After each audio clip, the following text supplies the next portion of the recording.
Three, two, one, ghost. Hey, everybody, welcome to 321 Ghost. I'm your host with the silent G, Kyle, and as always, joining me on stage, my scene partner, my confidant, my co-host, Nats. What's up, dummy? How you doing? Asshole. Doing fantastic. How are you? I'm doing great.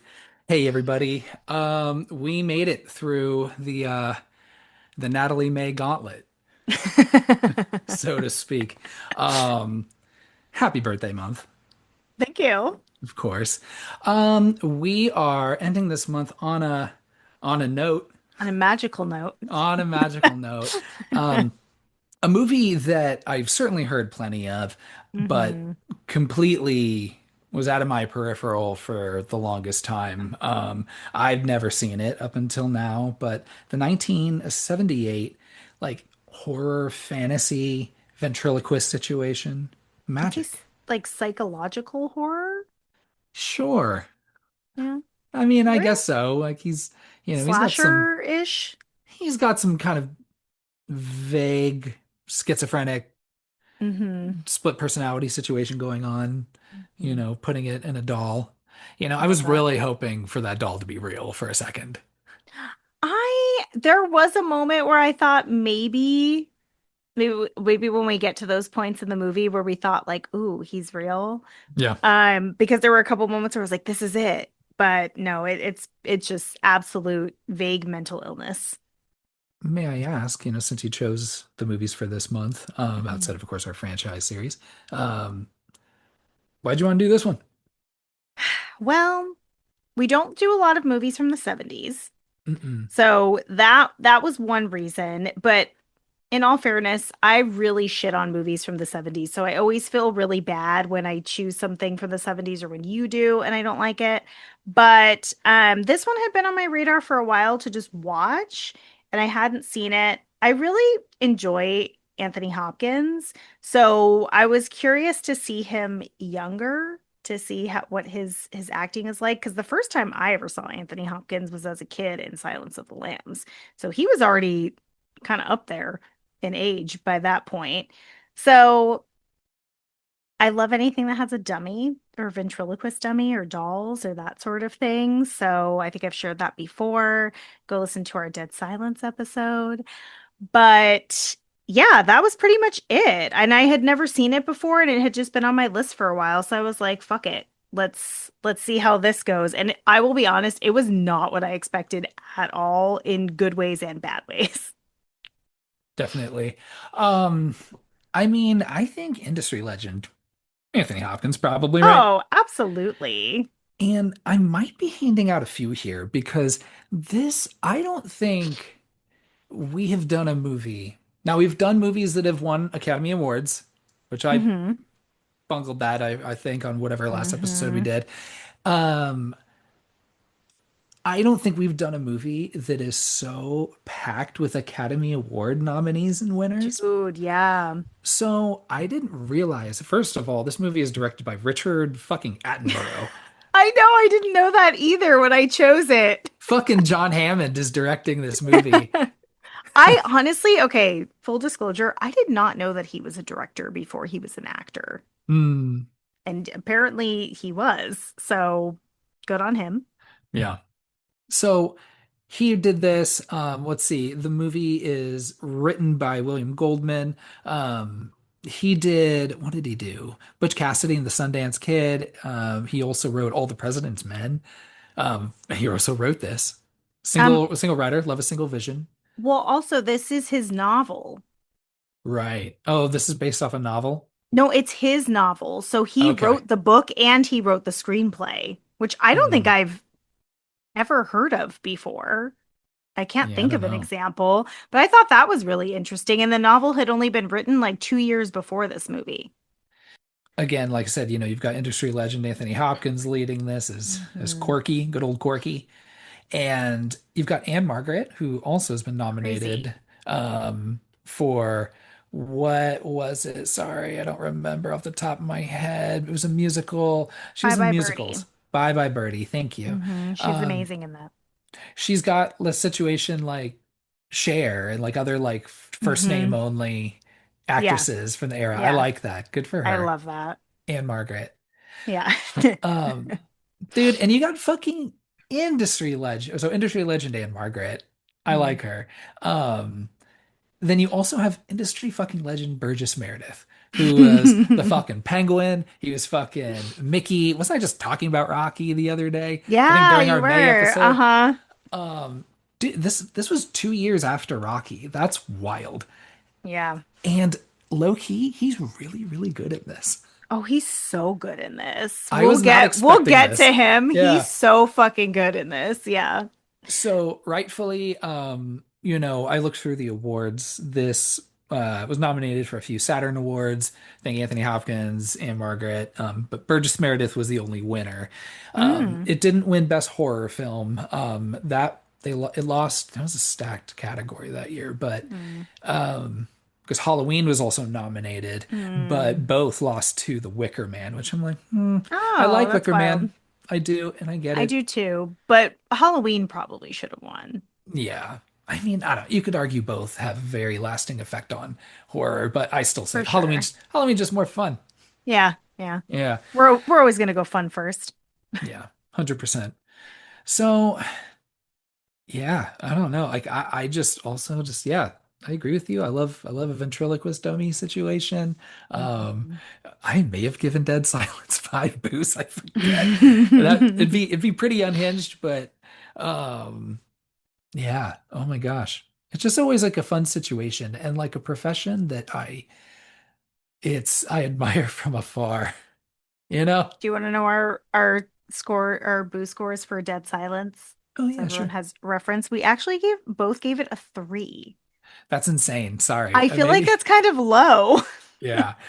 Or maybe it's a Yeah. movie that like I always like remember loving and then when I revisit it, I'm like, okay, maybe it's pretty dumb. But You know what? then It's the pacing of that movie. That's what always mhm, gets gets me, but it is scary and fun. So, yeah. Well, gosh, I am ready to put my hand up this motherfucker and make some jaws move and start the hop right into this plot. all right, let's Yeah. do it. Yeah. So you've got your magician. He's just a magician right now. Yes. His name's Corky. Yep. Regular, degular musician, magician. You think that's his Christian name? Like, his name God, Corky, or is that short for something? I fucking hope it's not his given name because what would it be short for? Corkathy? Yeah. Corkelius? Yeah. It's like, well, my full name's Corkelius, and it's like, actually, yeah, I guess We should go by Corky. Corky is technically better. I always think of Corky Romano, which I've never seen. Oh yeah, But I I have. but I just have this like unfortunate just it's etched into my brain of all things like the image of that poster of like all the like really tall like And he's gangster all guys all tiny in standing behind between him. them. Oh Yeah. yeah, me too. We spent way too much time at the video store, y'all. Yeah. House on Haunted Hills, Chris Kattan. Yeah. So we've got Corky the Magician. He also has a mentor named Merlin who's very, very sick. Mhm. So basically Corky is performing and comes back from a performance and Merlin's just like, all right, so how did it go? Merlin's sick as fuck. Yeah. So, and this is the first time Corky's gone out on his own doing his like one man show. It's just predominantly card tricks. I feel that you need to do more bigger visual stuff if you're working on a stage. Like cards Yeah. are like table magic, like you gotta go, walking through the streets situation, Hmm. like David Blaine kind of thing. Even I though David agree. Blaine does a lot more than just the cards. But Hmm. he's like, let me eat this piece of like molten rock and then just pass it and you just with the straight face. I don't know. Oh God. Um but he says it went perfectly, which I mean I guess it like technically does in the sense where like he says like, yep, they let me on the stage, the mic worked, you know. He lies. He's straight up lying. Yeah. Standing But ovation. and then everyone's laughing, loving it. Hmm. But we see in flashbacks that like, yeah, this dude, oh, just like no one cares. Yeah. But and even then like and it gets to the point where then he just starts screaming at them Yeah. yelling at them. And the mark of a great performer is that when things don't go well, you blame the audience. It's their fault for not getting it. And you worked really hard on this. I have a lot of strong feelings on magicians because I just I feel like it's just annoying at best, like if you're with one in person, which I have encountered a couple times. Um, and then if it does happen to be entertaining, which it can, you have to have such stage presence to sell yourself as a magician. Like the amount of confidence and ego that you have to really pull that shit off. Like think about the ones that are really famous, like your David Blaine types and what is that fucking guy that wears like the eyeliner and he was in Vegas for a long time. Not Chris Kattan, not Chris Isaac, Chris Angel. Chris Angel. Yeah. You have to Yeah. be like that level of fucking weirdo for people to like buy into it. And like Corky's just not delivering that at all. I mean, yeah, it would be kind of like a working man situation like Penn and Teller. But they still sell it too. Like they're fully committed to it. See, I don't know if this is a hot take, and maybe this is something only magicians think, plus me, because I'm not a magician, but I feel like magic has the potential to be so sexy if you can do it right. Does it? I guess not, because I know because it feels like that's what David Blaine's trying to do, but he just comes off as like creepy, you Yeah, it know? comes off as creepy. I feel like it can be, I don't know, like later on when they do that thing when she has the card against her heart, like I thought I was like, oh, this is gonna be some like these gonna be some fun flirty magic. I like No, that. but it was But not. no, it's not. But that's why I'm just like, see, it has the capacity to, but gosh, we just Would you don't. find it sexy if somebody like busted out a magic trick at you, like trying to flirt? Yeah. I would not. But you know what I would love to? Okay, so you know how they like pull out like quarters from behind your ears and stuff like that? Coins are dirty though, so I don't like But that. no, no, no, but it wouldn't be a coin. Like it could be Okay. like a condom or something. Okay. Condoms aren't really that sexy either, but Yeah. like, it was like, whoop, Safe though. it's the shape. Yeah, it's like a similar shape. So Got it. Oh, just it's a been thought. unwrapped.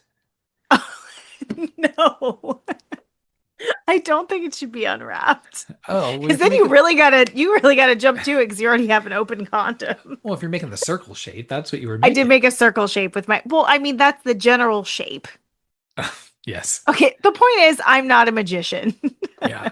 And I think magic has the capacity to be real sexy. It's just for some reason people just have not unlocked that yet in That a way that feels I'm aware of. insane. That feels insane to me.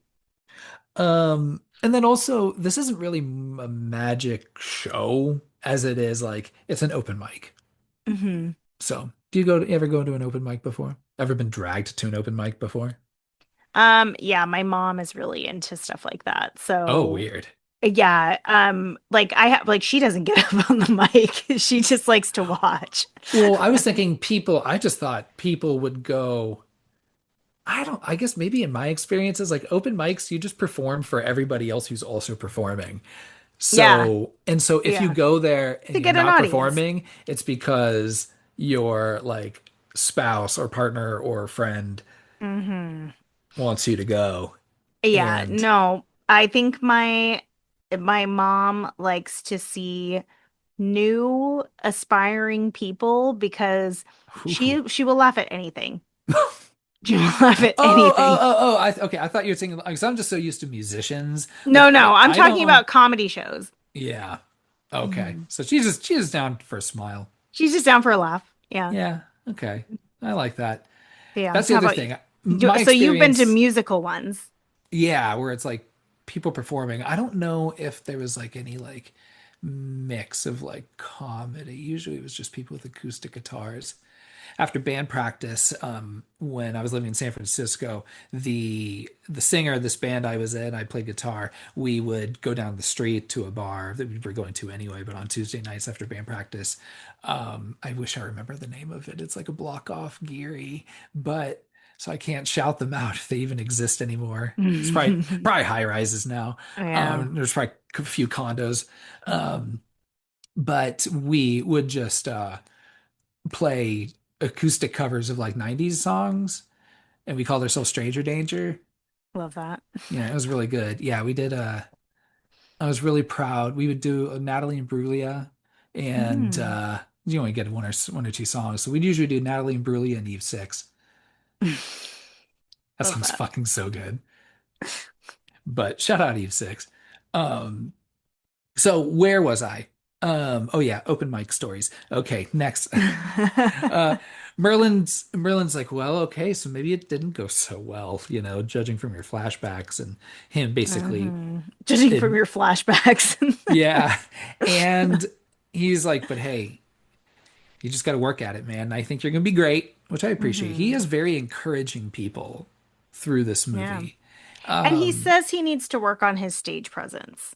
yes, work on the stage presence. Don't be such a sweaty creep, and or lean into sweaty creep if that's going to be your thing, Yeah. right? And you need to take this next level, man. You have to find some twist. You can't just be a card magic guy. You got to be a hmm card magic guy plus something else. So I'm gonna die, and you I'm gonna go figure this die out. now. I'm gonna go die now. So see you later. But you'll think of something. Goodbye. What a great mentor. So we flash forward a year, and shit is popping at this. Oh, I guess it's not open mic night. It's like anymore. just regular performer night, and he is hmm performing. He's doing fucking well. He's got an agent. His name's like what, Green something? It's Burgess Meredith. It's Ben Green, and he Yes. calls him Gangrene. Okay. Well, I'm just gonna call him Agent in my notes. Perfect. So he's got an agent now who's brought like a TV producer from like NBC. The guy's like, "Come on, man, card tricks," and he's like, "Dog, dude, this shit's next level. Just fucking watch." Fucking, he starts all dumb, and I like it. It's like then it's part of Yeah, the performance where he like smart. fumbles, um, and then is able to throw his voice across the room. And guess what? He's got a buddy. He's got a dummy buddy. His name's Fats, which I'm like, Yeah. that's a really unfortunate thing to say if, you know, you're not even like a chubby looking dummy. No, he's I mean already smaller than a regular person. Right. So, yeah. I'm assuming just a fun name. So I guess the key to like really breaking out is this magician ventriloquist hybrid Mhm. situation to Which is really wild. elevate him to the top. And I guess I was thinking about it like, aren't all ventriloquists kind of magicians? I mean, in their own way, yeah, because it's like they're creating an illusion, Even really. though like how the trick is done the whole time, it's still, I mean, how does he throw his voice across the room? We don't know how that's done. I mean, yeah, I don't know. Yeah. Someone's figured it out. Yeah, I think ventriloquism probably usually goes better with comedy. Like people will try to mix that together. So it's like magic, comedy, and ventriloquism. But the whole point is that he's not a good magician. So he has to use the dummy to deflect, like, or to like as a diversion to keep away from his hands not being as good at magic. Like I think that is really fun. And also, he's the stage presence. Like he's able to like be more out there as Fats than he is as Corky as himself. People are lapping this shit up. Oh And yeah. the agent, he's fucking stoked, right? And he's telling this TV producer, he's like, not only is this dude the best magician in 50 years, but this is the filthiest, dirtiest fucking puppet It's I've ever seen. 1978. And this is a pervert little X-rated doll. People are going to fucking lose it for this thing. Yeah. It's a winning combo Yeah. forever, right? So the TV producer's super into it, and they leave after checking with Corky and Fats in the dressing room. But then Corky and Fats are still talking to each other after they hmm leave. Hmm. Yeah. Hmm. Also just weird that he's like talking as Fats like meeting someone for the first time. Like I guess if that was like your shtick, but like at some point I'd be like, oh, let me put him down and have a real conversation. So red flags. I feel really dumb for having not checked into this, but Fats's voice, is that Anthony Hopkins doing that voice too? It is Anthony Hopkins, and he actually practiced and learned like ventriloquist techniques. I'm sure they probably use movie magic to make him better at it than he was, but like he wanted to make sure he knew how to actually move the puppet and like do the fun voice. Oh, and fun fact, um, Slappy from Goosebumps, who we all probably know and probably love, was designed off of this dummy, like in the live action show, and his voice too was also inspired by Fats. So I thought that was kind of fun. I like that. Slappy Yeah. Prime. Hmm. Yeah. So the next day at lunch, this agent's just like, hey, dude, fucking you won this dude over at NBC because they want to film a special for you. And then you're gonna fucking make it big. And but you gotta but and then of But course, but I guess they also require you to take a medical exam. Is that normal? that's one thing I did not look into now that apparently I'm just the full research team. I would assume they could get away with more things like that back in the 70s, but I think for liability reasons, maybe. It feels weird if you're hiring someone to like be on TV or they want to like film a special for you that yeah, I mean, I guess I guess I don't know. I think of like athlete make athletes do this, but I would assume they I guess make you do a medical exam to Hmm. since now you are their commodity, right? Yes. They want to make sure you're not, gonna just die in the middle of your ventriloquism performance. No one's gonna like that. Maybe if it's live or something, they're like, hey, we need to make sure. Yeah, I Best I can think. maybe the TV producers were just like, listen, this is a little bit of a weird situation, so maybe we just give this guy a little bit of a checkup Yeah, just we to had make a sure. so now fool me once, you're right. Shame on you, right? Fool me once, stop it with the puppets.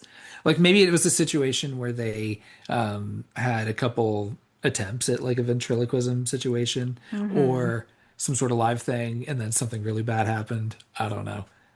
But like, Apparently, quick quick search on the World Wide Web for reality TV shows, they do need to do physical and psychological exams for most reality TV shows, but not for like regular television shows or even like game shows, like where you're not doing a physical competition.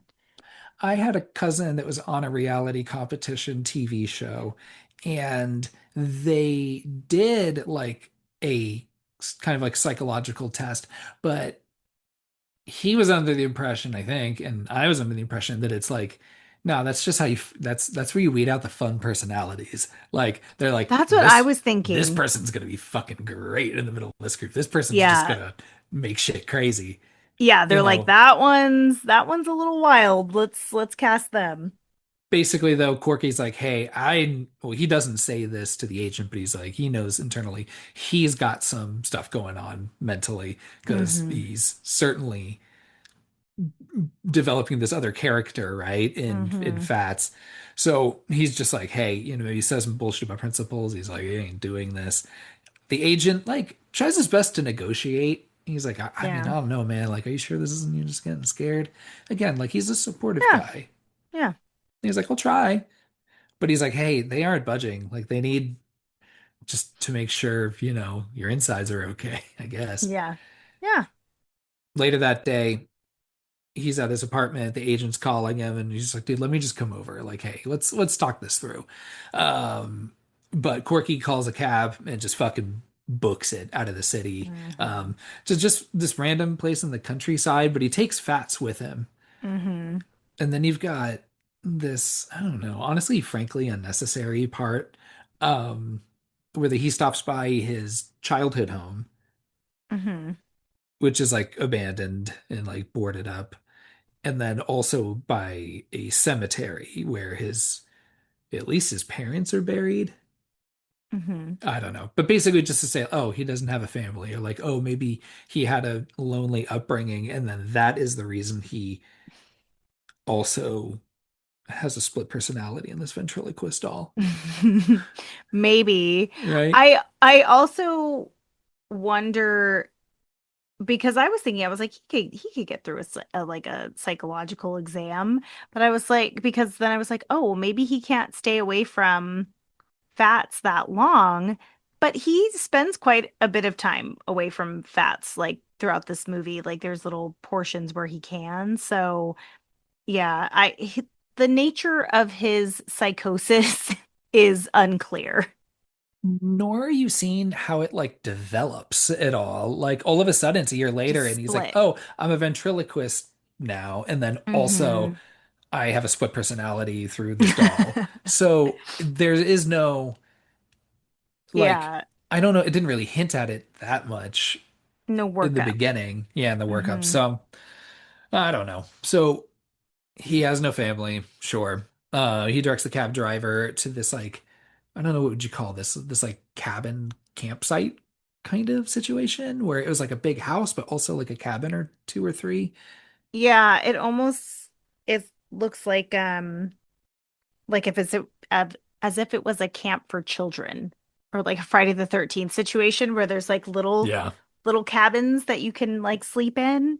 So I'm assuming just like for like a bed and breakfast before that was a thing. Jason just pops out. He's like, haha, just kidding, fuckers. Friday the 13th, part three, even though There's a it's lake here. 2 years before the first movie came out. Oh, that's true. Yeah. So I guess a strange coincidence, but not really a coincidence. No, he chose this place strategically. Yeah, to find this woman that was allegedly a friend and an old crush. Hmm. Her name's Peggy. Hmm. I think he says later, like he wasn't anticipating her even being there. I think he just wanted to like check in on her like parents that ultimately gave the spot to her and like see Yeah. like how she's doing. Like figured she'd be married with kids Yeah. and whatever. Hmm. But finds her and she's just alone running this place, or at least alone at the Hmm. moment. Hmm. Um, this situation where like he thinks like, oh, she doesn't even recognize me, and then she thinks that he doesn't recognize her, Yeah. I'm but like, turns why out didn't y'all just be like, hey, like, so weird. I recognize you from high school, right? And like this is the beginning of like, okay, I know the main situation is, or the main focus of like deteriorating mental health is Anthony Hopkins, but man, Peggy's pretty unhinged. I have some theories about Peggy and Uh-huh. her, like, and Corky and how they like work off of each other. But uh, probably too soon for that. But this was the point of the movie where I was like, wait, am I watching like like a like a weird it feels like it kind of feels like one of those like smut novels. Like that's what the movie was feeling like. And I was I've like, never read okay. I one. was like, I'm kind of into this. But I was like, wait, what movie am I watching? Like, yeah, through this like whole portion of the movie, I was like, wait, aren't I supposed to be seeing a dummy kill people? And then it just turns into a smut movie starring a magician. Oh, Yes. geez. Um, I guess the coincidence then is that she also happens to be in a passionless marriage with poor Duke, who, well, no, not poor Mhm. Duke, Yeah, but no, mm, Duke's a dick. a little bit, and who happens to be out of town on some sort of business trip. Um, Peggy's and options aren't great. Peggy's options aren't great, but she also fucking loves ventriloquist dummies, Oh, she eats that shit up. especially little horn dogs like fucking Fats. It's But like like, boobies, boobies, boobies. yeah, I know. And she's like, I love you. I think we're soulmates. Yeah. Um, look at that movie, see? Because he has that like that kind of voice. Yeah. Um, she also like, and she was like, "Yeah, of course, I see you." Like, "Oh yeah, I see you on TV." And I was like, "Wait, is he already on TV?" So, something I missed when I watched this, but then figured out when I had watched a couple of YouTube videos talking about this movie, there's supposed to be like a stretch of time, or maybe it was in the book and wasn't mentioned in the movie. So there's supposed to be a stretch of time between Ben Green, his agent, meeting with that TV producer, and the TV producer basically saying he needs to play more like shows in different venues before we can give him a show. So there's supposed to be a significant amount of time that has passed of him playing shows like nationally and being on television and then getting picked up for his own TV special. So that's why she would have seen him on TV. I missed all of that. Yeah, no, I don't think that they mention it well in the film, but according to the like the big differences between the movie and this, there's not very many actually. That was one of the big things that I think they didn't do a great job of storytelling. So, of course, they were friends in high school, so they, share some old high school memories. She shares a little bit about her misfortune, basically her parents being like, "All right, see you later. We're gonna fuck off to Florida." Yeah. Yeah, goodbye. Hey, she got You a can house and run some this failing property. business. That's Yeah. true. I would have sold that shit if it was Oh worth yeah, for anything. sure. Yeah, yeah. But yeah. So, and then back at the cabin, Fats is getting pretty impatient, starts mocking him a little bit. This is where they start Hmm. kind of arguing a little bit more. Hmm. Um, and then the next day, dude, again, I love how much Peggy like believes in magic Oh, and she's so into it. it just eats the shit up. Um, I mean, naturally, right? The next day she's like, "Hey, tell me about your magician secrets. Come on, Yeah. Well, let's have like a little fun." clearly she's already very into him because the rules are if you are attracted to a man, you will take whatever dumb shit that he loves and it will become interesting because it's interesting to him and you're like, okay, I have to learn this so that he's like, so that that connection is deeper. I don't think that's an active thought, but I think it's a natural thing that people do, like when they're drawn to each other. So I think that's what the vibe is for her. Oh yeah. Well, and And gosh, unfortunately, he just is a magician. dude, but that's all it takes for her. She's, Hmm. and I mean, probably just sees like success, like maybe like he's also my Yeah. ticket out of here. Yeah. But Could it seems like be. she's really just genuinely loves magic. So Yeah. Yeah. She might just really be into magic. And maybe that's the draw. She's like, damn, that's so hot. He's doing yeah, card tricks. and he's like, "I'll show you a card trick. This is one my old mentor did with his wife back when they were alive. Let me show you a little bit." And then this is when I was like, "Okay, this is gonna be something kind of cute. I like this. This is Hmm. gonna be a ghost situation, but like with cards, Yes. Yes. something sexy, like Hmm. guiding her hands and showing her the trick and like seeing you just have to be quick or just like it's about Yeah. distractions or about what I mean. Like I Yeah. said, I don't know how to do it. It's But not see, it's me. not possible, is why. You're coming up with these situations. You're like, it could go like this. I'm like, oh, but it never does. I'm gonna figure out the sexiest magic trick there is, and I'm gonna share Okay. it with you.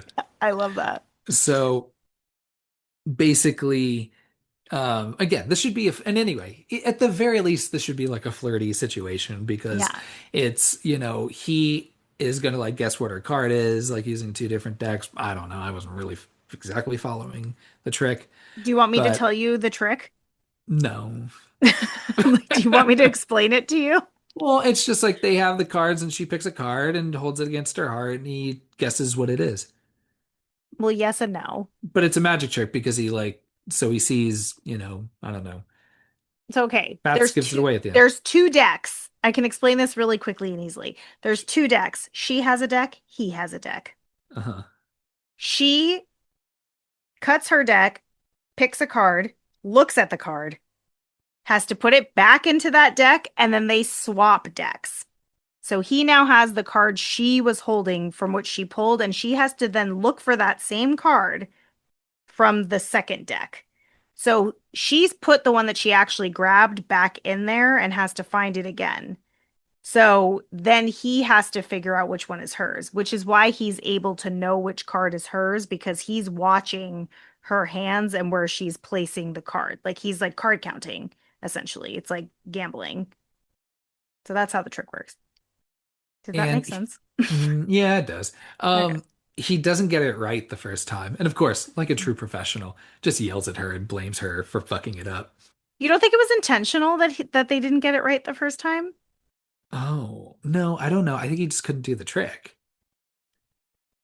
I don't know. I thought that he did that on purpose, like to like Why? build the tension Yeah, was of that like we ten can do this. that's like scary tension because he No, was scary like, tension. She's scared. She looks scared. and again, there's nothing more reassuring that someone yelling at you that there's nothing to be afraid of, right? Um, but he's like, we got to do it again, and she's just like, fuck, okay, okay, okay. Um, and again, you're just like, okay, now I'm with this person alone in the woods, essentially, with this dude I haven't seen in a long time who just says he's in hiding. And now Yeah. he's getting aggro Didn't with me. specify why. Oh, Jesus Christ. Um, so they do it a second time and it works. Mhm. And then she gets so incredibly turned on by this Yeah. and is like convinced, like, oh my God, we need to be together forever. I'm They're leaving my soulmates. husband Like for you. that's We're the whole soulmates. point. Yeah. And immediately sleeps with him. Yes. I will say So I did like their sex scene. it was weird because it Subtle, was but it like was good. almost kind of shaky cam, like someone was watching Yeah. and doing something. But like Some magic. maybe it's the puppet. Maybe that was from the puppet's point of view. Like he gets up, starts walking around. No, it is interesting though that like Fats is out, like in the room. I love the Right. shots of Fats, like just looking like "Meow," Hmm. with the most like menacing harmonica sound. Yeah, the music in this movie is really good. It is good. It was Yeah. nominated for a Saturn Award. It lost to Superman, but that's a pretty iconic score. Yeah, yeah. But I did like the score for this film a lot. And I don't know about you, but like, so like they get it wrong, or he gets the trick wrong, right? Hmm. And then he gets the trick right the second time. I Hmm. feel like if I'm gonna be like committing to be a soulmate with somebody, I'm gonna need at least like a 3 out of 10. Or sorry, best of three, right? The best of three. Yeah, I agree. Yeah. Yeah. Like if like I need to cheat on my spouse, I need at least a best of three to be convinced of this. A two, yeah, a 2 out of 3 is going to be necessary. But I Yeah. mean, like I said, I think she's just in it. Oh She yeah. fucking hates that guy that she's married Dude, to. and even like yeah, post-coital, I guess she's like, just fucking taking shots at poor fucking Duke, right? Just dragging I him. know she is, and he's Yeah. just like ha ha ha ha ha. Yeah, she's like when he uses his tongue, I moan, but I'm just thinking of shopping lists. She's talking about no, it's so weird.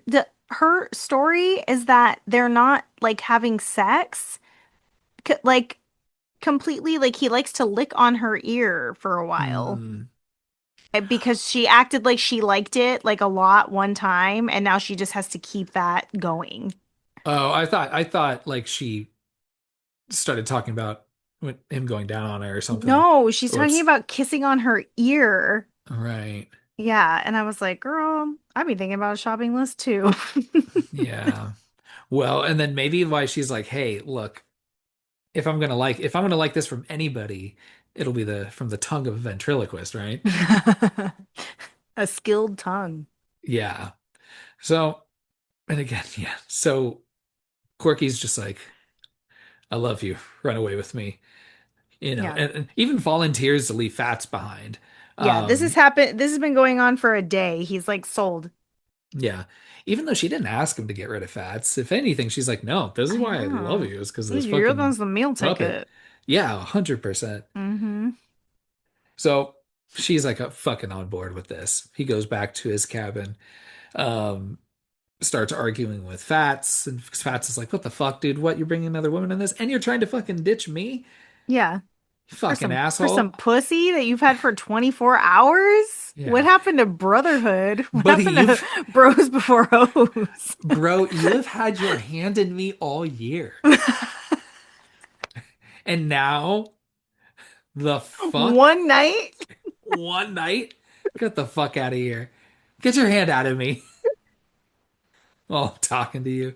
I don't know. But in the middle of the heat of this fucking argument, uh-oh, the agent shows up. He's like, Mhm. of course he fucking found him, right? Even though he's like, dude, I paid that goddamn cab driver to not say shit. But That cab driver did not seem reliable. no. Um, Corky's just like, how much of that did you hear? And Oh, you too know, much. yeah, the agent's like, yeah, enough.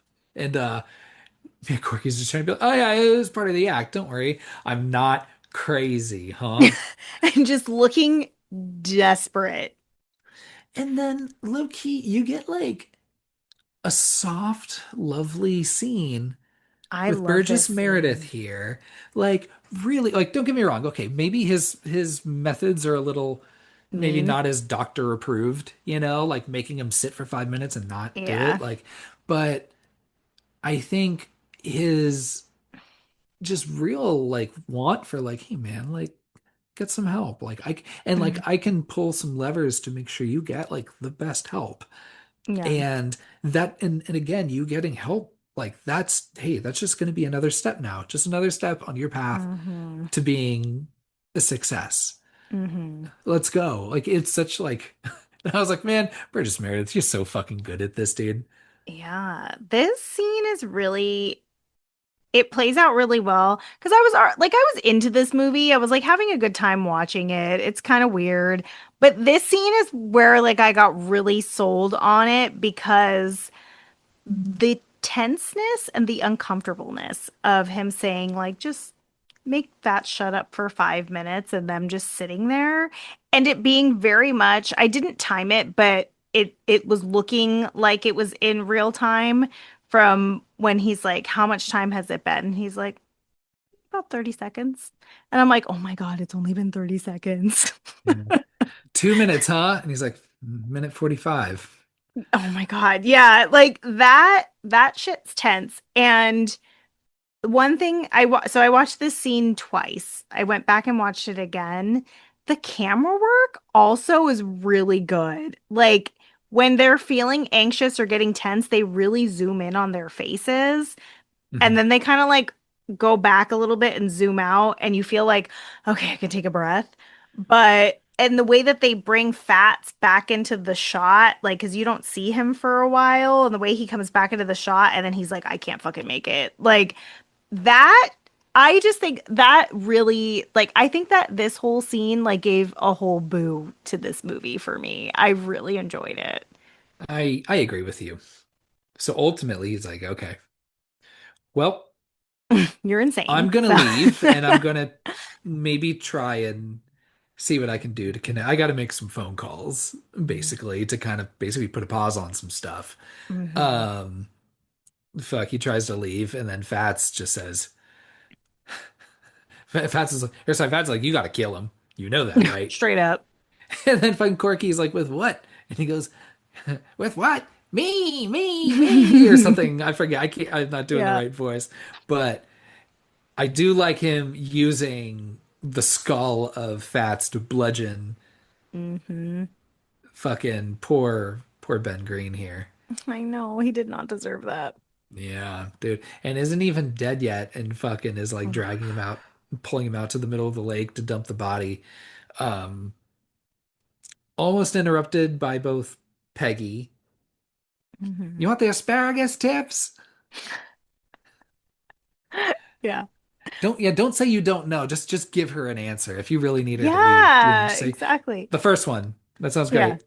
But and then also witnessed by this cat. I was hoping this cat would have a little more of a some more agency later on in the The plot here. the cat can also talk. Yeah, because the cat just witnesses it all and just walks away. Oh yeah. Yeah. So the next morning, Duke is back from his vacation, or not vacation, work trip, Business trip. whatever. Maybe a little bit of business, a little bit of pleasure, who knows? Do you do that when you book flights or like when you travel somewhere? It'll ask business or pleasure. And I always check both. Oh, does it ask? Yeah. Oh, always a little bit of both. Gosh, I don't think I ever noticed that. And it has like no meaning, I don't think. Maybe it's just a survey for them to track how many people are traveling for work versus for vacation. Yeah. And I'm there a little bit of both contingent. Yeah. Yeah. So Duke's back. And like, man, I was really up until this point really trying to be, man, poor Duke. I know. You kind of feel for him. Yeah. But from the get-go, it's like, yeah, Duke's back. Yeah, he doesn't like that there's a man here with me. Yeah, that's him watching us from the window over there. And it's like Duke just I standing there watching them. And you, I I love that so much. But I mean, he know he knows him too. Like he knows Corky, right? yes. So I feel like he's already like, why the fuck is this guy coming around here? I'm not here. She knows that's weird. So I appreciate Duke just being just like, what the fuck's going on? Like, if it, like, Duke is so right in knowing that something's not right. For sure. And he gets so close sometimes, but then just gets Hmm. derailed by his Rage. rage and possessiveness and Hmm. misogyny. Hmm. Um, and you're just like, I'm like, dude, come on, buddy. Like, I want, We want to to root for sympathize. you. Yeah. Like literally, like I was really rooting for you, Duke, to like not be weird, but here we are. No, yeah. Yeah. Corky still wants to leave with Peggy, but they join Duke for breakfast and I guess brings Fats with him. But I guess as it turns out, like Duke Break the fucking tension a little bit. yeah, Duke's also pretty charmed by this doll. He's like, Oh oh yeah. yeah, Yeah. you are a funny little guy. I guess I do like you guys. Um, I how could you be a sexual threat? Clearly. Who would want to fuck you when you're coming around here with fucking card tricks and dummies making jokes about boobs? Oh Nobody my could ever be gosh. turned on by that. Yeah. Oh, geez. So Duke goes to work on the other cabins, and then, Fats, is still very much in this conversation with, like, and yeah, he's allowed to just like not have to like hide or mask or whatever, Mm-hmm. He can just let fucking Fats be Fats, taking all the credit for keeping Duke off their trail. But, Mm-hmm. and then I think this is when it's like, ooh, brains as well as boobs. Yeah. And then like Peggy's just like, "Mm, wow, I love you so much. Oh my God. You fucking like she's insane. Yeah, Like, she's okay. Here's my theory about Peggy. I think that she's a weird. This is just a theory of mine. I don't, this is coming out of just thin air, but I was thinking about how weird she is and how different she is in the scenes with Duke present, whether Corky is there or not, and how she acts when she's with Corky.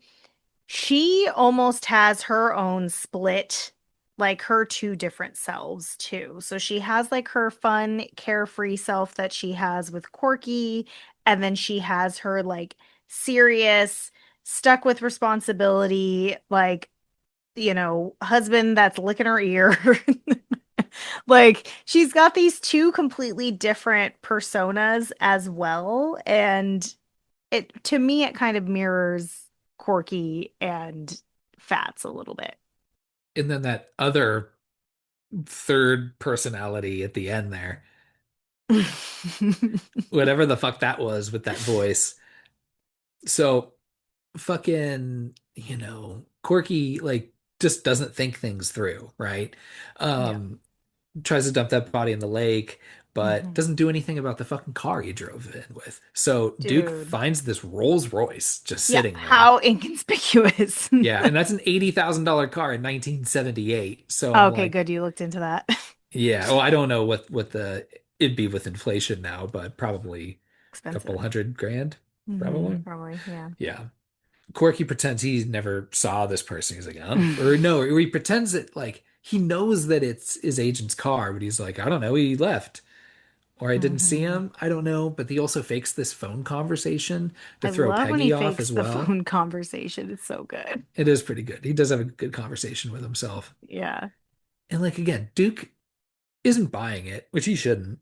Yeah. So he's smart, like at least noticing that something is not right, but again, is Yeah. so fucking close, but gets so preoccupied with Hmm. her maybe sleeping with him, Hmm. not with Duke, but with Corky, that like that just blinds everything else. That like, Yeah. oh, we clearly have a dude that murdered someone here.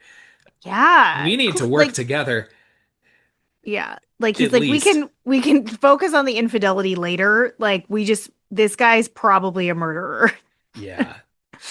So, of course, like, she denies. It was weird. So it's like she doesn't admit to having sex with Corky, but she does Hmm. make it very clear, I really wanted to.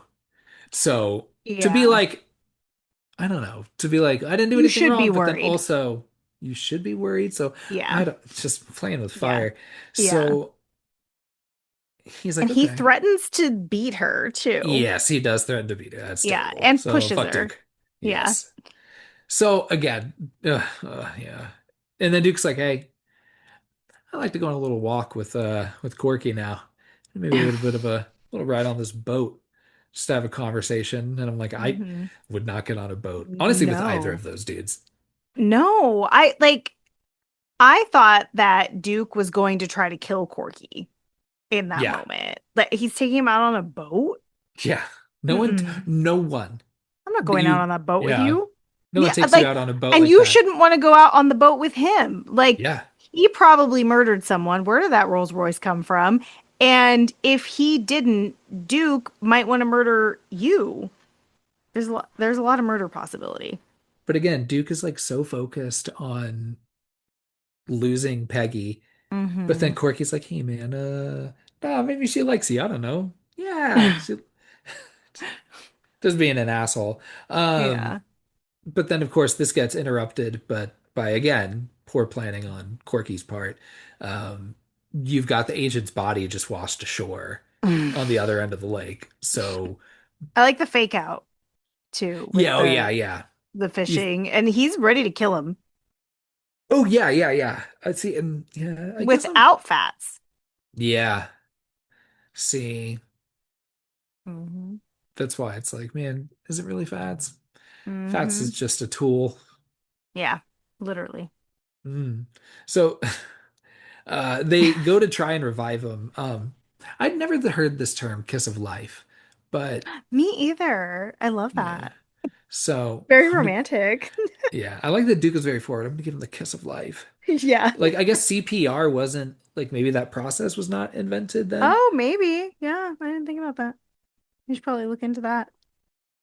CPR was developed in 1960. So, okay, it would have already been there. So Okay. he chose to call it kiss of life. He's just being dramatic. Yeah, he's like, I just want someone to love me because it's clearly not my wife. Yeah. Um, but it's too late. I think I don't know, being underwater for all night. I don't think CPR was going to bring him back anyway. I don't He think he wasn't knows breathing. I don't think he knows he's been dead that long. True, but yeah, he He he looks waited. dead. Yeah, he waited to listen to his heartbeat after he put his mouth on him. I was like, before I put my mouth on a dead person, let me just confirm they're dead or alive. Like if I Yeah. hear a heartbeat, I'll do it 100%. I'm trained, Yeah. Yeah. but it's if like yeah, I'll check if they're dead first. Yeah. And if he'd been in the water all night, like he's probably pretty like squishy, bloated, swollen, Yeah. all of the above. So again, the agent's very dead. And then Duke's Mhm. like, well, he sent Corky off to go call for help. But Duke's got a hunch. He's like, okay, I'm gonna check this dude's cabin. It's my cabin anyway, Yeah, right? smart. So he sneaks into Corky's cabin and of course, right, finds all of the belongings taken off the agent. And Hmm. he's like, oh dude, I fucking knew this. God damn it. Hmm. And then fucking bam. Then you got like you turn around, and this is when I was like, oh my God, wait, is the doll alive? Actually alive? But no, you have fucking Anthony Hopkins standing behind him with like a little knife that he puts in the doll's hand. Or is it supposed to be metaphorical and he's really stabbing him? I don't know. But No, I Duke's think dead, he puts the knife in Fat's hand, and then he's hidden behind the curtain. So he's moving the probably arm. holding the arm, like moving it, which is kind of a fake out for us as an audience because you're like, oh shit, is he actually stabbing him? I was ready for I this to go like fucking from like 2 to 100 with that Yeah, doll being alive. yeah, but then once he falls over, I'm like, oh, he's hiding behind the curtain. But that's his way of convincing himself that he didn't do it, I guess. Right. But Fats is like, no, yeah, hey, it's cool. I'll take the credit. All right. You're gonna have to help me hide this body, and here's how we're gonna do it. Hmm. And they were gonna hide that first one a little bit better. Yeah. Yeah. Round So two. Peggy was off at the store, right? She comes back and she asks about Duke, and Corky's like, ah, yeah, he's off hunting or something, took a Yeah. rifle, told me to fuck off and better, and he said I gotta go right now, so we should just go right now. He's gonna be mad if he comes back, right? Yeah. So we should leave now. And again, like, what does she say? She's like, "Oh, if I'm the prize, you're the winner." Yeah. And you're like, It's who a weird talks way like of saying this? that. Yeah. And I wouldn't believe the story of Duke going out hunting. Like, although he does seem like the type that would do that, like in a rage, I think he would do that after Corky had already left. Like, he'd be more possessive than angry and say, like, I'm gonna watch until he fucking leaves. Right? I would think so. Hmm. Um, Peggy's like, "Hey, I'm gonna leave with you, 100%." But we had some good times too, me and Duke. So I'm gonna give him the courtesy of at least telling him to his face. Hmm. Which that's not gonna happen. He's dead. But also, like, I'd be kind of scared for my safety because clearly he is like violent, at least from Yeah, time to time. So I would be I'd be a little bit scared if I were her. And Corky's like, well, I need to get the fuck out of here. So, yeah, maybe you do just send him a telegram. right. Or at least be like, let's find another gun at least, Or go to a just in public case. place. Yeah. So Corky then goes and tries to break it off with Fats, which is also like kind of fucked up because he tries to break up with Fats like after he dresses them in like matching clothes. I'm like, really? Imagine putting on a matching outfit And with being someone broken and up then they're with, like, ooh, so things aren't really working out, and you're but I not just coming put on us the in these cute honeymoon. outfits. And you're like, am I just supposed to look like a fucking fool right now in this fucking sweater right now that I didn't choose? You put In me this in? sweater shirt combo. Yeah. So, Fats is like, no way, buddy, and is, threatening to spill the beans. Of course, like, Smart. yeah, he's like, I'm gonna go back to fucking New York. I'm gonna fucking pack those clubs myself and I'm gonna tell everybody. Mhm. Or if you and I fucking perform, maybe I'll just fucking decide to do it on my own. Who fucking knows? Um, Corky's like, maybe I'll go solo, but like, no, come on, Corky. No Mm-mm. one Yeah, believes you're that for a nothing without minute. him. No. So it's basically at a stalemate. So that night, Peggy's still waiting for Duke, who hasn't come home, of course. Hmm. Corky's like, hey, come on, we gotta get the fuck out of here. Don't worry about him, argues Yeah. with her. And again, like already she's seeing like he's kind of a dick and Yeah. pretty aggressive with her multiple Yeah. times now. And Hmm. she's still like, oh, but that fucking you got that card thing the second time. That works for Holding on to me. that. Right? And you don't lick me in the ear. So I do enjoy that. I enjoy actual sex over the just the ear licking exclusively. So Fats is there with him, of course, who then reveals, speaking of that fucking magic trick that won you Oof. over, he does that to every floozy and hussy Hmm. this east of the river. Can I just say I love that if it's true That's what I'm that like, that's that's what I working. mean. Magic is can be sexy. I mean, not the way he did it, No. but I like the idea of just using that fucking telekinetic magic trick to get women into bed. That's wild. She is just fucking crushed. She's like, how could you? I believed in your magic. Magic isn't real. Yeah. Oh, so not only did he lie to her, right, and jeopardize their Mhm. relationship, but also it's like you telling her fucking Santa Claus doesn't exist. Like you just upended her whole worldview. And I love that he's like ratting himself out Yeah. because he is Fats. So she storms off, right? And then Fats is like, "Don't worry, dude. Fucking, I'll take it from here. But we should probably kill her." Yeah. Yeah. So, we can go grab something sharp, go take care of this, or what? Yeah. Yeah. Hold on. Crawl around him a little bit. Do Oh some my God. silly dances for me, buddy. Do some jumps. I love his like This is his great. power play of having him do all the things. I think Anthony Hopkins is like really killing it in this scene, especially. Like he looks like a man possessed. And then when he says, grab a knife, he's like, what? Say what? Take the knife up the hill and kiss the girl. Kiss the girl goodbye. I can't do that Yeah. voice right now. Yeah, no. But yeah. Ugh. So but ultimately, fucking Anthony Hopkins succumbs to this, right? And grabs a knife and goes Hmm. over to the house where Peggy's, I think, like locked in the master bedroom Hmm. or the main bedroom. Is he wearing Fat's wig? No, I think they just have similar hair. It looks really dark. I mean, maybe he was at some point. Yeah. And it looks like he's almost like wearing makeup. Yeah. So Corky and Fats, I guess, go up there, or he's talking as Fats on the other side of the Hmm. door, which, being like. Just being like, give him another shot, will ya? And she's like entertaining this whole ass I know. conversation. I'd be like, no, He's talk to me like a fucking crazy. man. Oh my God. But again, she is also kind of turned on by ventriloquists and Dick Tracy sounding ass fucking puppets. Um, and again, she's just so impossibly fucking dumb. And I Hmm. don't know. But basically, he leaves a gift and it's like a little wooden heart He that he whittled carved at it. some part. He whittled it, right? Hmm. So who has the time? When did he do that? Yeah, when did he do that? I think probably takes at least like for that, like I don't know, probably like at least an hour, right? I don't know how fast the fastest I whittler can whittle, but I have no idea how quick something like that would take at all. I was gonna say 4 hours, and you said an hour.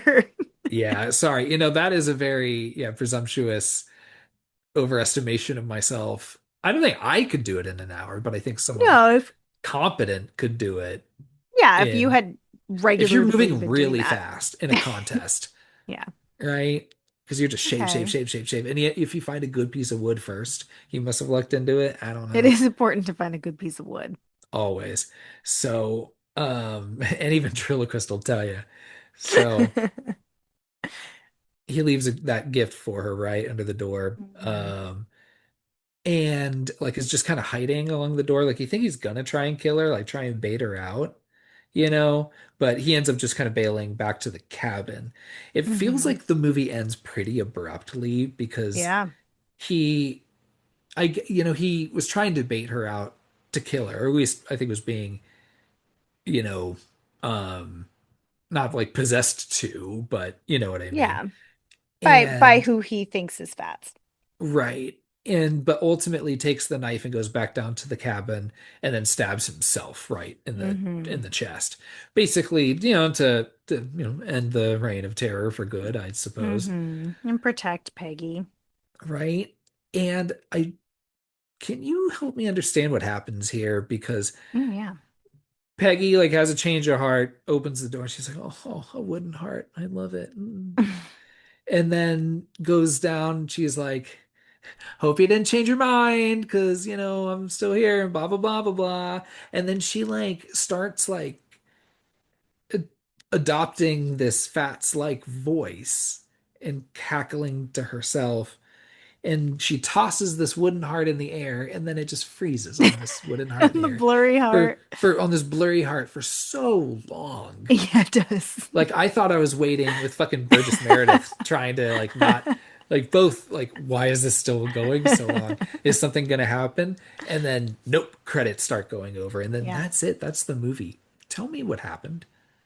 Okay, so you skipped over him stabbing himself and then him and Fats die together. Sure, well, yeah, yeah, he kills himself, and him and Fats Yeah. like both faint and die at the same time.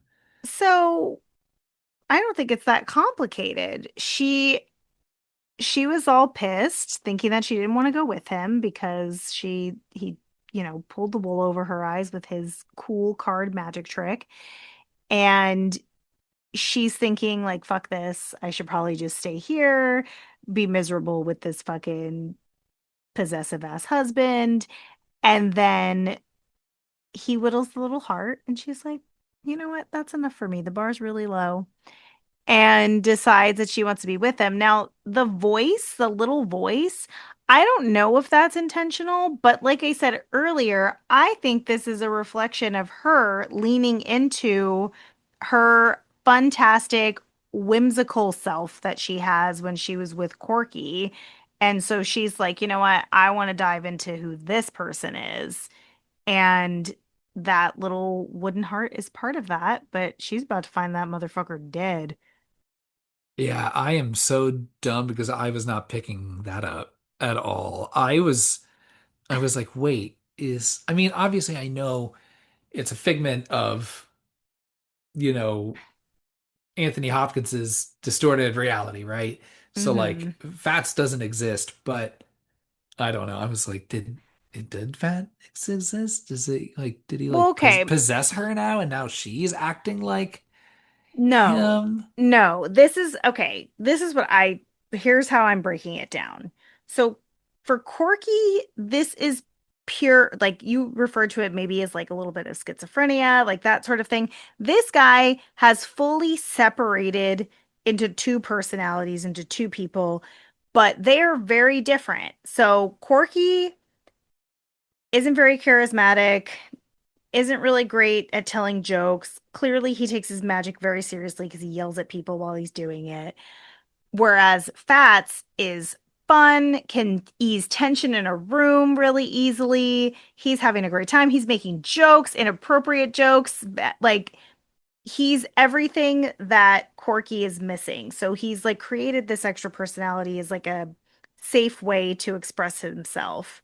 Now, with Peggy, she has also been in this box of misery that she's been in. So she went from high school to like working for her parents to her parents just bestowing this job and responsibility on her. Marries Duke, is with him, seems from her narrative is in a loveless marriage, and Duke seems to really just nail that point in because he seems like a total douchebag. So you've got her living that life, and all of a sudden, Corky enters the picture, and now she's like, oh, like I feel like my younger self again. She's in this like different state of mind where she's almost this different version of Peggy, but because she doesn't have the mental illness, it's not as extreme as her thinking that she's a completely different person. It's you're a different person when you're like with that person, if that makes sense. So he's almost her Fats, but she's still her own person. Did that come out right? Like, did that make sense? I think I was with you the whole time. I got you. I don't know if that's what the movie is trying to do, Don't but ask me to that's repeat how, it back to you, yeah, but like I think I got you. hopefully I don't, I'm like, hopefully for anyone listening, that made sense. But I interpreted that way, where she also is having her own conflict of two different things and two different people that she could be and decides to lean towards him. And maybe that's where the change of voice comes. I don't And know. that's our movie, Natalie. That's Mag it. magic. Magic. Did that feel magical for you? Not magical, but I did enjoy this movie way more than I thought I would. Hmm. Well, before we get into our boo scores, Natalie, what are the taglines for this movie?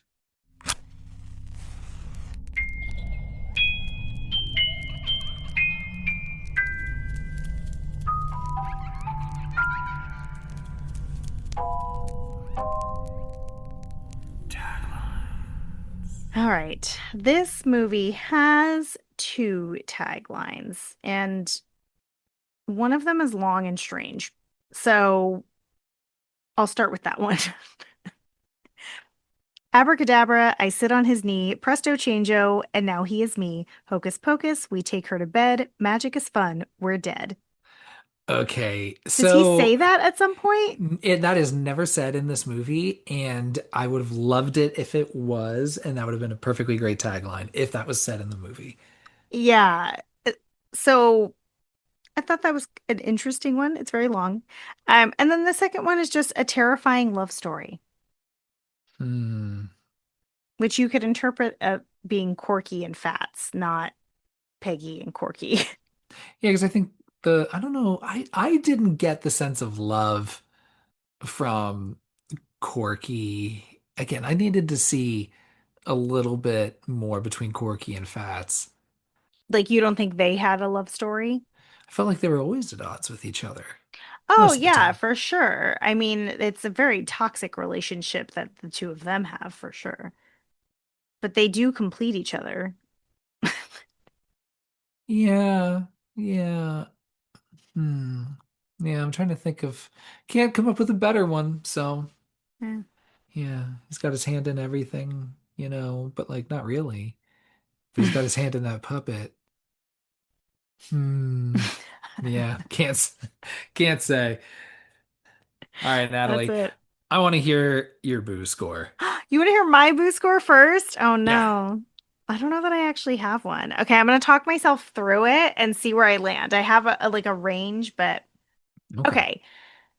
This movie is probably one of the first ones that like isn't going to lose points because it's in the 70s that we've done because it was just enough killing. Like there's really only two deaths in this movie, right? But it does feel very tense and not scary. I think they do a really good job of making you wonder, is Fats alive? Is he not? At least for half of the movie. But you don't get your kill until an hour into this movie. So Hmm. it's a bit of a slow burn and but not a huge like fast like climax. It's more just slow escalating tension of the relationship between Corky and Fats. And I think Anthony Hopkins does a really amazing job as Corky. I really enjoy watching him kind of go off the deep end and lose it a little bit. I think everybody does a great job in this movie. Peggy's character is so strange. Like, I think Aunt Margaret is doing the best that she can to be a woman who's like obsessed with magic and just turned on by it terribly. Yeah. So, like, what more could she really do? The kills are fine. But I really enjoyed watching this movie, and the more I thought about it, the more I liked it because I kept thinking, trying to figure out how Corky became this person and how he became so dependent on this dummy to like let himself loose. So I agree. I would have liked to know and see a little bit more of that, of how he became that. But overall, I thought this movie was interesting. I like the characters, even though they're weird. I really, really like Ben Green. I love his agent. I wish there was maybe a little bit more of him in this movie, maybe like one more scene. But I would recommend this movie to people who like to go back and watch older horror because I don't hear about this one a lot, and I actually think it's kind of like an underrated gem. So I'm gonna give it a three. I'm gonna give it three boos. Love that. I agree with you on pretty much all of that. It is again, just man, Burgess Meredith really the soft MVP of this movie. Oh yeah. Um, like in a movie that's like just wow, just so many just like again, like shocking, like award winners. He Hmm. really elevates the proceedings here because, and then it makes sense because he is much towards the later end of his career, right? Hmm. And Anthony Hopkins, wasn't exactly Anthony Hopkins at that point, I think this is only his second or third like feature film, Yeah, it's if like I'm I'm not even trying to mistaken. think like when did like Elephant Man come out? That was a couple years later, I think. Hmm. So but yeah, I mean, I think he does a good job. Like I said, Peggy's fucking weird, but like she's so I don't want to have a lot of them in front of me, but she was very quotable. She would just say the Yeah. strangest, weird, like just phrases that you're like, Yeah. who says that? Who talks like this?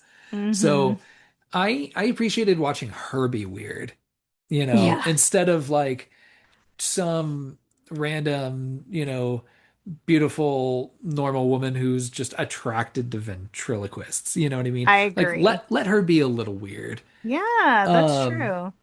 so and then I like, yeah, I like the Duke character, even though like, yeah, I mean, he sucks, but it's I thought he was kind of rounded. And again, I like that he was like kind of smart, but you could see his own bullshit getting in his way. Hmm. Um, yeah, it's a really small cast. It's only like what, like five, six people probably that aren't like extras, like in like a audience scene, you Hmm. know? Hmm. Yeah, I mean, I think that this movie's pretty enjoyable. I think it has great music, of course, because that dude's won a fucking shit ton of Oscars too. Um, Yeah, I was trying to. What other movies? What's his name? Oh, geez, here, Jerry I'll tell Goldsmith. you. So he was nominated for these Oscars for Okay. Mulan, LA Confidential, Basic Mm, Instinct, Hoosiers, Under Fire, Poltergeist, the first Star Trek movie, um, The Omen, which he okay. won the Oscar for. So horror Yeah, that's a also, good which is one. great. Hmm. Um, Chinatown, which is fucking great, fucking Planet of the Apes. Like, Okay, he's not. dude, Yeah, I was like, industry I legend. know that name. Yeah, when I saw his name, I was like, I know that name. So And okay, yeah, definitely industry legend. and he did the music for Hollow Man. Shut up. I love Yeah. that, and I And for like the the music in Hollow Man. Mummy, the Brendan Fraser one. Oh, that's good too. Okay, yeah, he's an Yeah. industry legend for sure. Yeah. So it's just like wild how stacked like the talent is in this movie. Yeah, yeah. Um, yeah, I don't know. I think it's fun. Like, yeah, okay, sure. It would have been fun like with more like brutal kills, Hmm. but what can you do? I like the vibe of it. It's a ventriloquist dummy movie, so of course I'm on board for it. I am I can't quite meet you there at three. I'm gonna give it a 2.5. I think it's a Yeah. lot of fun. I would certainly recommend it as like, hey, especially for people that like don't like horror much or like get easily scared. Yeah. I'm like, this is just like a fun one. This is Yeah, great. I agree. It's great for It's kids. Yeah, maybe you got a boob in there, but you know, but you got a brain to match though. yeah. So there you go. Yeah. Empowering. Very empowering. Right. So she is a prize to be won. I like that literally she's like, this is my role. I'm a prize to be won. And Yeah. yes, She owns I it. guess you're the winner. Yeah. So I give it 2.5. Strong 2.5. Yeah. Yeah. I figured that's where you would go. I was between a 2.5 and a 3, and I think it earned a 3. But I will say 3 for Dead Silence feels a little bit low because, you know. I think so too. We do need to have an episode where we go and like we nominate like five each, where we can change our boost Ooh. scores either higher or lower. Ooh, that's fun. Yeah, we're gonna do that. We're gonna put Okay. that on the calendar. I mean, Jesus, feel like we have enough episodes now to do Oh that. yeah. Yeah. Dang. Um, fucking, I don't blame Fats. If you're putting your hand up someone like that, you're making a commitment. If you're putting the whole fist up there, Oh my gosh, I know. you need I to don't make a blame commitment with him. this person. Yeah, You he's can't just like, put him in a "What? box. You've known this woman for a day and now she's taking my place?" Yeah, you've been like tugging at my tonsils underneath, you know? No. Fuck. Have you Maybe been? ventriloquism is sexy. Yeah. Well, it was never an argument that ventriloquism was Oh, sexy. okay. Just magic. Just the magic Magicians. part. Got Yeah, it. 100%. So, all right, that's all I got. And then also just I don't, yeah, I don't blame her for sleeping with him or being like, you're my soulmate. Yeah, Yeah. why Hey, not? this is my ticket out. Yeah. I can't be picky, you know. Yeah. Yeah. And then of course, when Duke's like all fucking shitty, then I'm like, oh, okay, then you know. Yeah. No wonder why you're in love with a magician. Yeah. Magician ventriloquist. Yeah, sorry, excuse me. Yeah. That's the whole thing, Natalie. That's why he's I successful got now. it. Yeah, yeah. Yeah, yeah. So that's all I got. Take care, everybody. Three, two, one, ghost.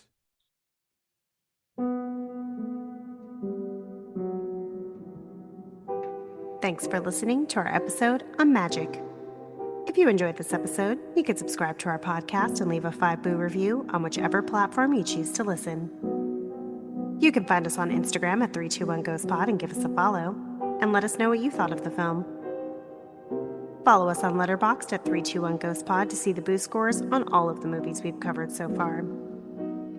Next week, we're wrapping up our Nightmare series with 2003's Freddy vs. Jason. Thanks again for listening, and remember, magic tricks aren't sexy. 3, 2, 1, ghost.